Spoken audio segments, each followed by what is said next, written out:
Now, secretive and elite, the Bilderberg group, which unites some of the world's most powerful people, has been meeting behind closed doors for decades.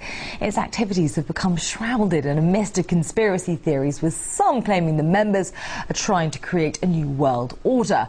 Well, one investigative journalist has just revealed to the European Parliament all he claims to have discovered about the Bilderbergers. And Danielom Estulinom joins me now live from Brussels. Many thanks for joining us this evening, Mr. Estulin. So tell us more about what you found out about the group and what you believe it does. Well, thank you. First of all, thank you so much for having me. I found out over almost 20 years of research that what's today is called the Bilderberg Group already existed over 800 years ago. They were back then called the Venetian black nobility. In fact, Bilderberg is the creation of the synarchy movement of empires, who are the plenipotentiary founders and financiers of Hitler. And Synarchy International, they in turn were founded by the Martinist Freemason Esoteric Secret Society back in the 1770s as a kind of counterattack on the principles upon which the United States of America was built. So again, it's a lot of people speak of Bilderberg as a domain of conspiracy theories. Of course, it's not. It's a historical fact. And again, what's today called Bilderberg 800 years ago existed. It was called back then the Venetian black nobility. So interesting to hear that background. But what is it that you believe the group actually does today? And what evidence do you have to back up your claims? Well, the interesting thing is that a lot of people believe that Bilderberg is about one world government or creating the new world order. Especially people point out to speech made by George W. Bush back in the 1990s about the creation of one world government. It's not about that at all. It's a meeting of people who represent a particular ideology. That ideology is of money. So the idea is not to create one world government, but rather the creation of one world company limited, where the financial concerns are far more powerful than any government on earth. And we're seeing right now as evidence, very, very simple.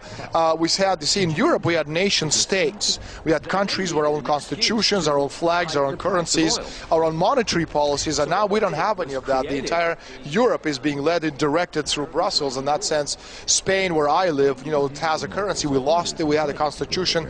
That's now subordinate to the European constitution. Spanish flag is no longer ours. It's the European flag with little stars.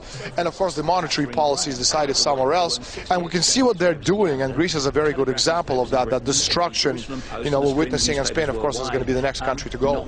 So why was the European Parliament so interested in hearing about your findings, and what reaction did you get? Well, actually, the European Parliament was profoundly upset that I'm here. I was invited by Liga Norte, by Mario Borghesio, one of the senior European representatives from Italy, who came across Bilderberg actually in the Italian version of my book about 8 months ago. Well, he didn't know that these people existed, and the fact that some of the key decision-making process over the past 60 years were taking at Bilderberg obviously surprised and astonished him. And so through him, I was invited to make a speech, a historic speech, in fact, at the European Parliament about the Bilderbergers and their roots, which was called Bilderberg Towards One World Company Limited. So can you give us some names, some examples? Who is actually a part of this so-called Bilderberg group? Well, this is the old NATO alliance. So you're talking about the European presidents, Prime Minister of Canada, the sitting president of the United States, top 50, 60 CEOs of the world's leading corporations, American senators and congressmen, European commissioners, all of the European royalty, of course, is present. And finally, talking about as well the leading bankers, the International Monetary Fund, the World Bank, the European Central Bank, the World Bank, and finally they're joined, and we have a lot of noise. I hope you can still hear me. We're joined at this one big table at the Bilderberg conference by the leading representatives of world media, such as New York Times, Washington Post, and the fact that you have 120 of these mammoth representatives in one room, and the fact that the press never ever reports on them until my book came out, by itself is astonishing. Fascinating theories. And what impact do you think that your findings in your speech to the European Parliament will have on the group, if any? Briefly, if you can. I'm sorry, you're going to have to repeat that, because again, there's a lot of noise coming from No, that's to my fine. right. Just very briefly, if you can, what impact do you think that your findings and your speech that you gave to the European Parliament will have on the group, if any? Well, I'm hoping it's going to be, you know, an effect of an atomic bomb going off right in the middle of the parliament. A lot, obviously not literally, but figuratively. The point is that Borgesio, that's Lega Norte group, is getting hundreds of calls from curious Italian media representatives who actually have never heard of Bilderbergers themselves, and so they want to know exactly how the decisions made at this very private organization fit into the world scheme. And Russia, in this particular sense, is very much a part of it, or victim of it.